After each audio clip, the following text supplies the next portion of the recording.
Hello and welcome to this video on the Metta Sutta, verse 5. I will read it once without text sharing, and then the second time I'll share text, and then we'll move over to my iPad screen for the analysis. Dittha vayeva adittha yecha dure vasanti avidure bhuta va sambhavesi va sabbasatta bhavantu sukhitatta. Now I will share text screen.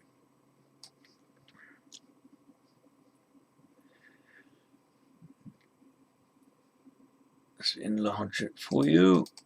Oops, too much. Oh, sorry, knock that up.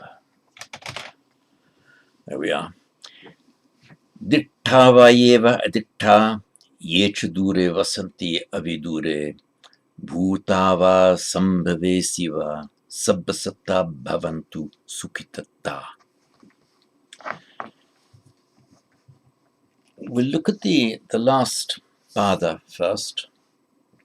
The last pada, that's the second half of the second line.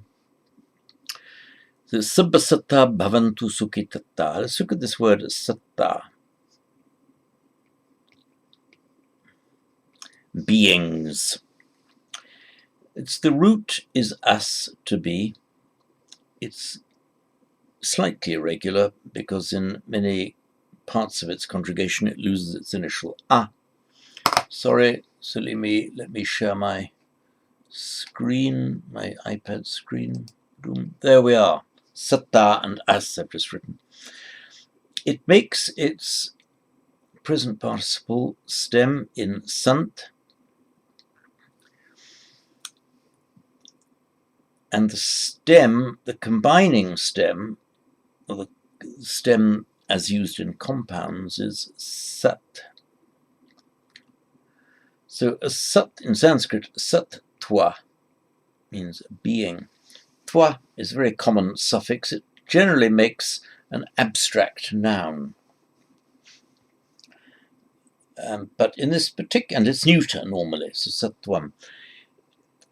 So sattva means being, and it can be used being in the sense of existence as an abstract noun, in which case it would be sattvam, being, the idea of the quality of being as opposed to non-being.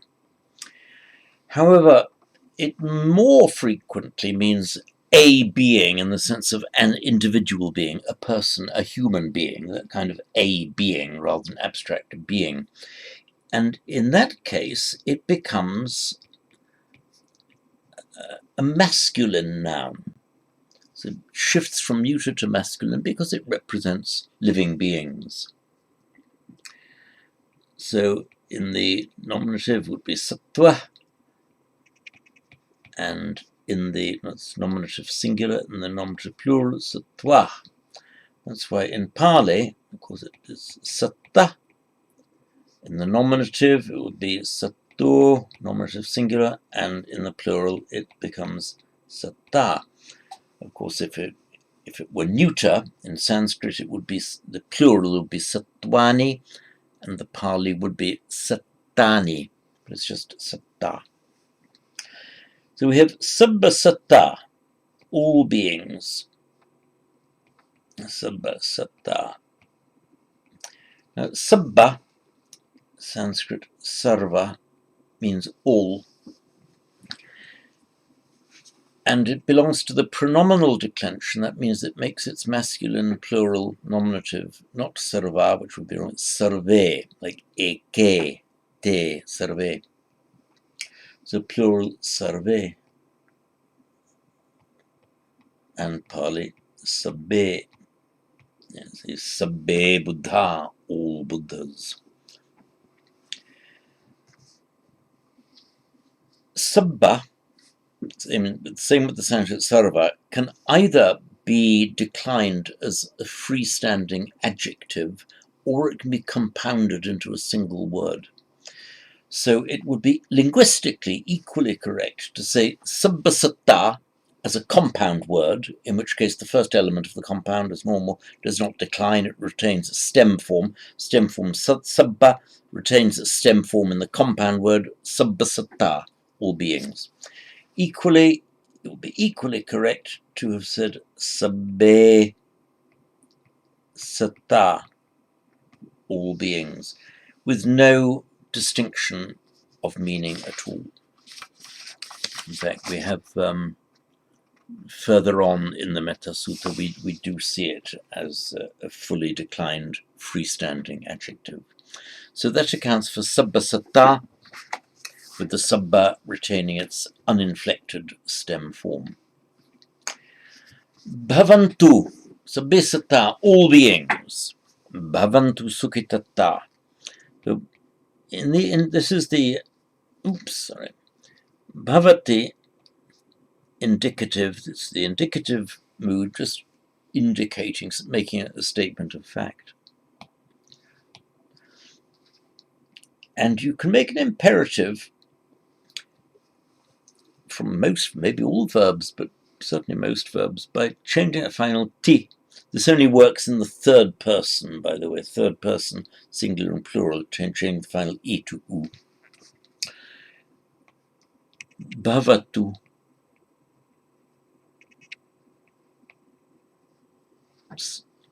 And bhavanti, in the plural, bhavanti, they are, makes an imperative bhavantu. It's called the imperative. You can't give an order to a third person, but it's the imperative saying, let it be. That's how I want it to be, and may they all be happy. So bhavantu. If you said sabbe satta or sabbe satta bhavanti sukhitatta, that would simply be an incorrect statement. That would be all beings are happy. So, but sabbe satta or sabba satta bhavantu sukhitatta, may all beings be happy. Now, sukha. So we know the word sukha, roughly translated as happiness. It can form a causative verb. I'll write it first in Sanskrit and then in Pali. So in Sanskrit, sukhayati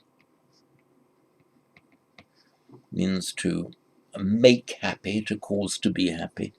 And in Pali, that is sukheti, sukheti. And this is a common phonetic mutation between Sanskrit and Pali. The ayati ending becomes eti in Pali. So to worship or venerate in Sanskrit, I worship, pujayami becomes pujemi, buddham pujemi. Sukhayati and sukheti. Now,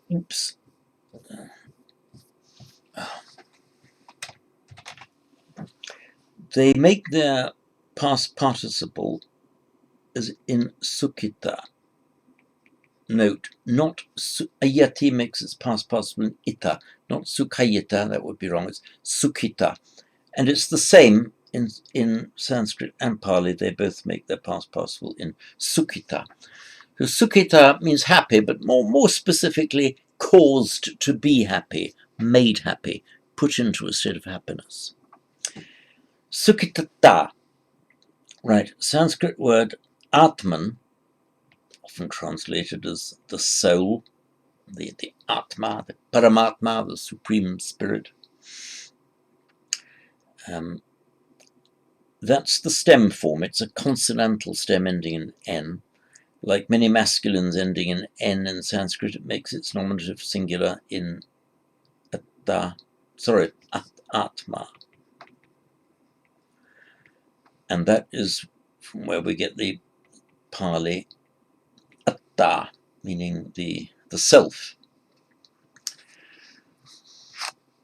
When atta, this is a nominative singular here. When atta becomes the final member of a compound, it is no longer this atta atman, this consonantal ending, consonantal stem, it's treated as an ordinary nominal ending in a short a, so it decline, which is, of course, as you by now know, the most common of all declensional forms in Sanskrit. So it becomes a sukhita atta, happy-souled. So happy-selved, or with selves made happy, or just happy. So sukhita atta, which then by santi you just join them, sukhita. Now, in the verse we're looking at, the last word of the verse is sukhitata. The atta there is nothing to do with the nominative singular atta. It becomes sukhitata because here it's now the nominative plural, nominative masculine plural, becomes sukhitata by the normal a to a change for singular to plural, the masculine short a, the declension. So, sabbasata bhavantu sukhitata. May all beings be literally with selves made happy. Now we'll look at the recurring va here. Va means or, but it comes after the noun it refers to. So in English we'd say A or B. In Pali and Sanskrit, A, B, va. You can also repeat it. So it's equally correct in Sanskrit and Pali. A, va, B, va. If you repeat it, it's slightly more emphatic. Just as in English, we can say A or B, more emphatic, either A or B. That rather reflects, or this hints at the emphatic nature of the repetition of the va. So, dittava, and so in English you'll say whether this or that, whether they be visible, invisible, whether they be near or far, whether in existence or desiring existence, which are the categories of beings dealt with in this verse 5. So, ditta, from the root drish, meaning to see. It forms it, look at Sanskrit now, it forms its past participle regularly by adding ta, but remember, standard rule in Sanskrit where you get a root ending in a sh followed by a ta, both become palatized, retroflex. They both become subdotted, so drishta. Drishta means seen, and by standard phonetic variation in Pali it becomes ditta. So putting that now into the plural, ditta means seen, so visible. Ditta and aditta, plural, aditta, unseeing, invisible beings, unseen beings. You can just, by the way, you can put, as you can in many languages, mostly not English, you can make a plural, a nominal plural of a noun by just using the plural form of the adjective. So aditta would mean invisible beings. We can do it in English by putting the in front of it. The visible and the invisible means visible and invisible things, or visible and invisible beings. We can do it in English also by using a the plus an adjective in the singular to refer to the plural. We talk about the living and the dead, means living beings and dead beings. So in Sanskrit and Pali, and indeed most other languages apart from English, you can do it just by making the adjective into the plural, and if it hasn't got a noun to refer to, it will refer to things or beings. So ditta, the visible, meaning visible beings in the plural. Ditta vayeva ditta, whether visible or invisible. Now the vayeva, in the notes I put that eva is the emphatic particle euphonically prefixed here by a y, so eva as the emphatic made into yeva. It could also be, and it's an explanation I didn't give in the notes, it could be ye eva. If you go further along this line, diktava yeva adikta ye cha. Ye is the plural of yo. Pronominal declension, why it makes ye rather than ya, just with sabba, sabbe, yo, and ye. Ye in the plural means those who is the relative. So the yeva here could be either eva with a euphonic ye put in front of it, or it could be ye eva. Ditava ye eva, including as well as either or whether those who are visible. So ditava eva or ditava ye eva.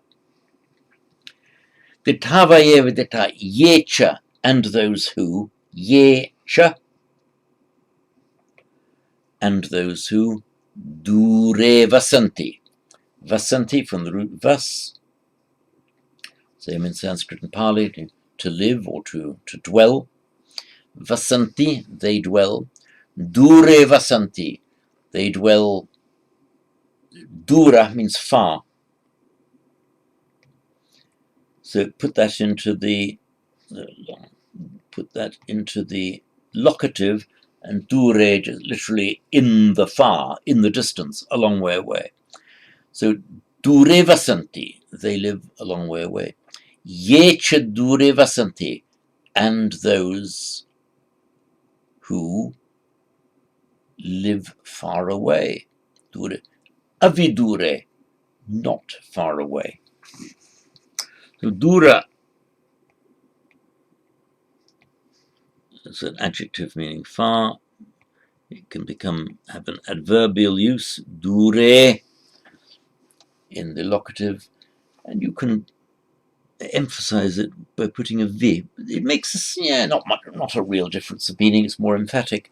V has the idea of splitting away, separate from.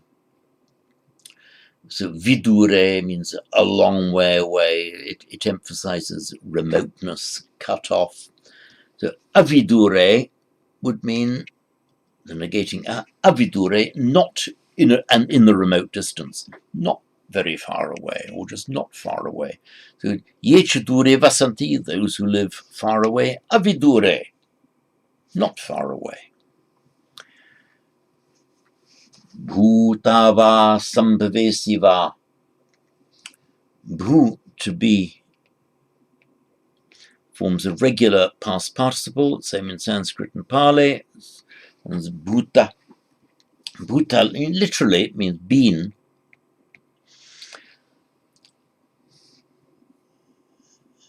But it can also mean not just something that has been, but something that has started to be. So somebody who is already in existence is a bhuta. It can also have the exact opposite meaning. It can be somebody who has been, and indeed in modern Hindi, the word bhut is used to mean a ghost. The spirit of somebody who has been but is no longer living is a bhut. So bhuta, in this context, bhuta has the meaning of somebody who has come into being, who has started to be, and still is. And so those who are already existing, those who are in existence. Bhuta va sambhavesi va, whether already in existence or desiring birth, that has not yet come into human existence. So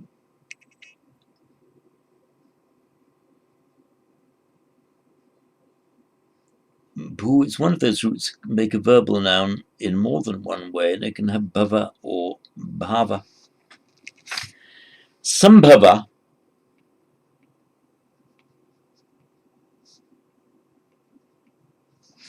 some cognate with the Latin con, meaning with or together with, is very often used to mean a completed action, as in sri, to go, sara, proceeding, samsara.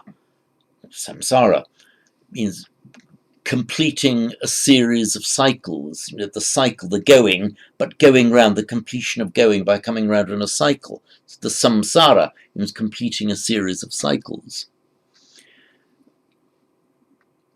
Sambhava means the completing of being, coming into being. You've been in the process of trying to be. No, sambhava is actually the word meaning, one of the words, meaning birth. So sambhava, you finally come into being, that's your birth, so sambhava. We have the name Padma, Padma Sambhava.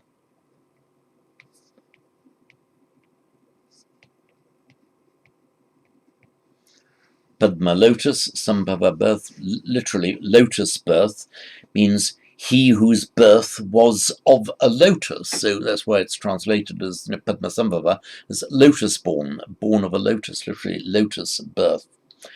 So Sambhava, birth. Root, ish, meaning to want. And it makes its present stem with an ich, in Sanskrit and Pali, by the way. So I want is ichchami.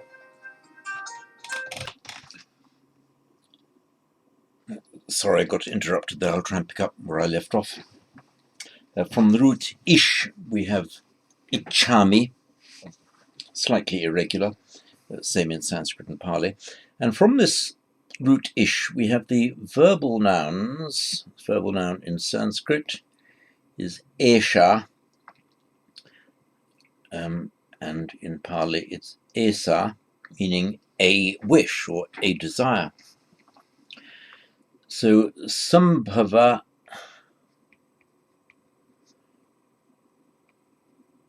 sambhava, esha. In Sanskrit, it would be sambhavesa.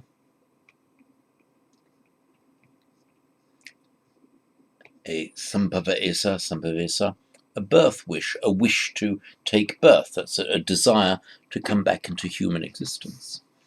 And somebody who has such a wish, as so often happens, is a sambhavesi. They make the in ending, as in yoga, yogin, which is a yogi.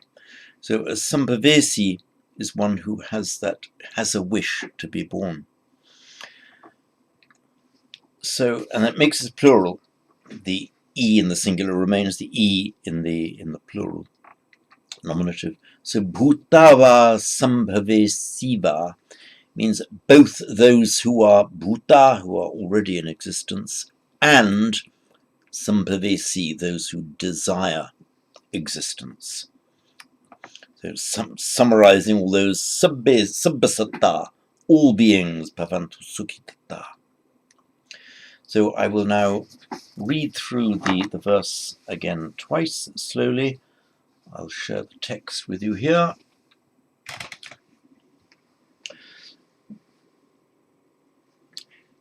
Ditta vayeva aditta yecha dure vasanti avidure bhutava sambhave siva sabbasatta bhavantu sukhitatta.